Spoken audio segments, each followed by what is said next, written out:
Hello.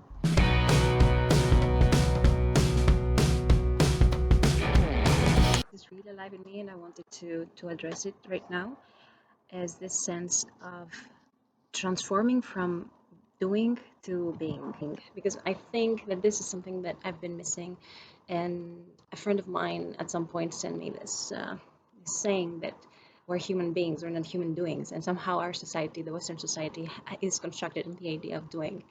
And then I'm trying to find the balance and to experiment a little bit what it means doing for me and what it means being. In the last few months, I minimized all my doings. Yeah, and I've denied myself on doing, which is quite stressful because first of all, we live in a society where we take value out of what we do and not what we are, let's say. And secondly, because I'm a very creative person and not doing is taking away what gives me energy, so I'm not energized anymore. So I'm experimenting with this and I'm trying to find out what really works for me. I'm figuring out.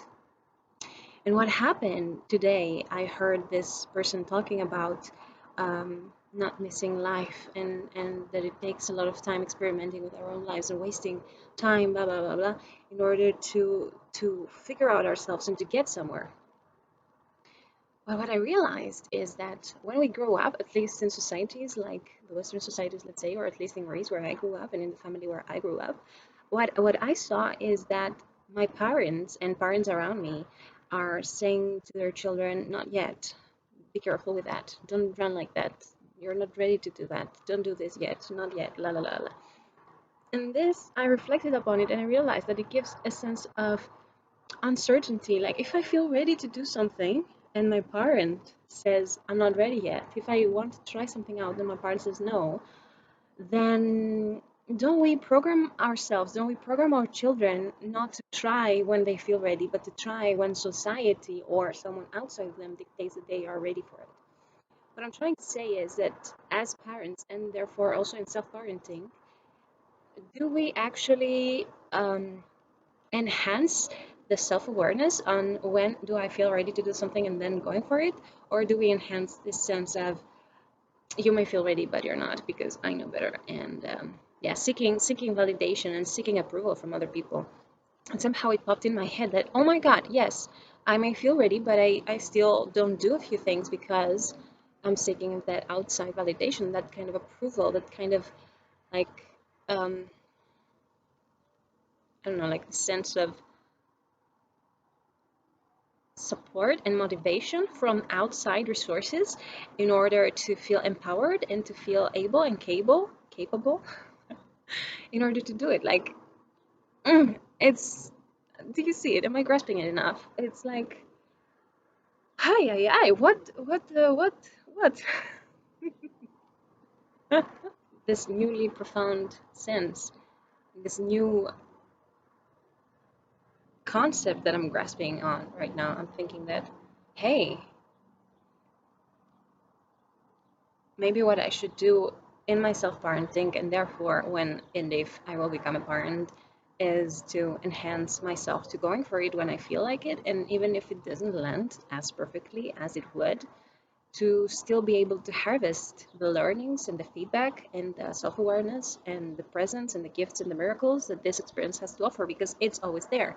And talking to my friend earlier today, I realized that I'm really harvesting value from other people's presence when I am not doing that for myself. And I think that this is a key factor when it comes to not only self-love and self-care and self-parenting, but also to self-sustainability, to be able to perform not according to what other people say, not according to other people's opinion, but according to what I say and what do I feel about myself. And it's very much about taking value and bringing value to me through myself in a sense of being complete, not seeking value from other people, not seeking other people's approval, not looking and having my cup empty, seeking for other people to fill it up for me. Today I was speaking with my roommate and we were discussing about time and money, that we exchange our time for money and somehow we exchange money to save time, which doesn't really make much of sense if we put it in such a way because, I mean, why?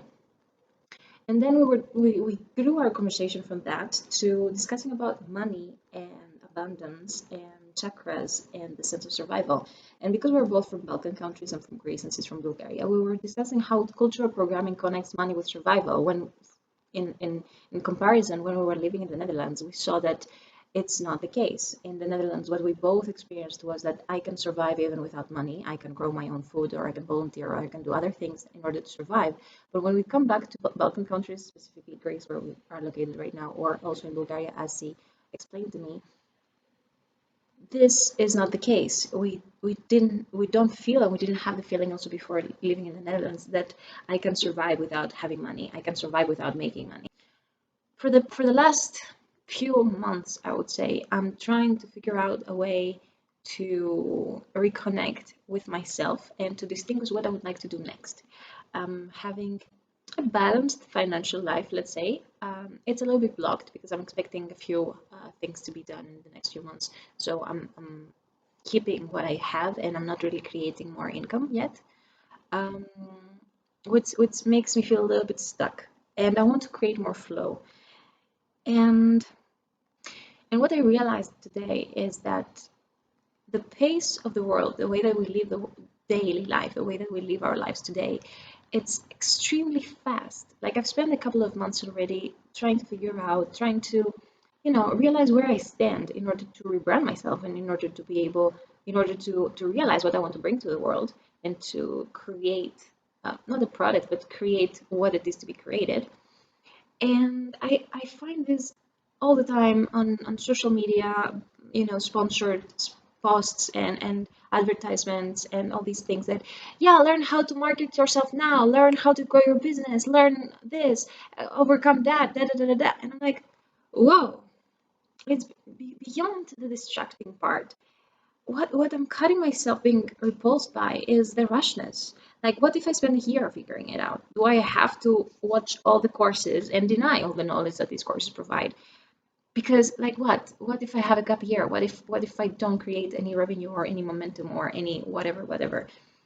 And I'm really feeling this sense of not really restlessness anymore, but this feeling of I'm not doing good enough, and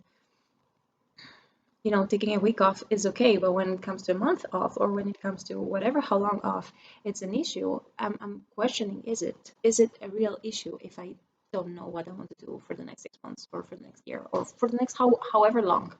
I'm already doing things, and I think everybody is doing their best, whatever it is that you're doing. But it's like this sense of, you should know already. You have access to all knowledge. You have access to teachers and to mentors and to facilitators and trainers and Google and whatever. And somehow we miss the middle part. Yes, there is not knowing, and yes, there is knowing, but there is this beautiful part of the journey of fucking figuring out. And I remember just now that I'm saying this, that I used to have a brand called Figure Out. It was me and my partner at that time. When we were facilitating courses on dancing in combination with meditation. And the idea, how it came, it was from the figure of the body and figuring out how to move with the body and how to move with the dance and how to be able to be connected with yourself and your partner and the space and the music and everything. Somehow this vlog also was part of this, of recording my journey of figuring out, recording my journey, witnessing myself in between those steps. Because I think that the in between the steps is maybe even more important than the steps itself. Because when you know where to go, it's easy to go. But what about when you don't? As I said last time, it's okay when it's a clear no, when it's a clear yes. But what if it's not a clear something? And yeah, I really wanted to address this today because it really touches me, and I'm getting a little bit confused. Is it okay to not know? Is it okay to take my time to figure out things? Or, of course, everything is okay, but like, how can I be okay in a society that doesn't have a space for that? And then I come back to my own reflection. How can I create a space for me? Or how can I hold space for me? Which then again comes to my same thing.